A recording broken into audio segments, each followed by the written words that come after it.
دیکھتا ہوں کہ رافعی ایدیکم، تم اپنے ہاتھوں کو اٹھاتے ہو، کأنہا اذناب خیل شمس اسکن فی الصلاۃ، جس طرح کے شریر گھوڑے اپنی دموں کو حرکت دیتے ہیں. یہ حدیث آئمہ نے یہ حدیث ترک رفع یدین کے والے سے دلیل ہے. دیکھیے حضرت جابر بن سمرہ نے جو بیان کی گھوڑوں کی دموں کی طرح ہاتھ مت اٹھاؤ،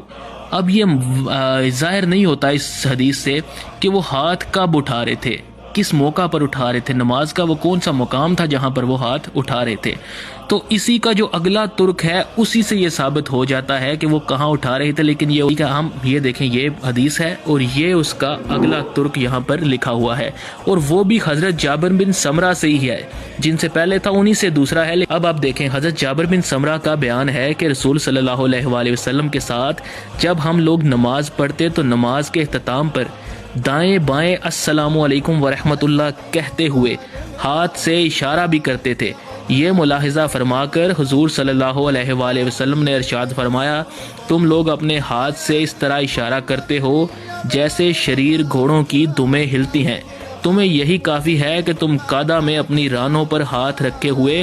دائیں اور بائیں منہ موڑ کر السلام علیکم ورحمۃ اللہ کہو.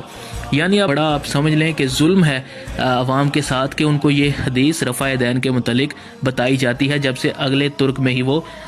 ثابت ہو جاتا ہے.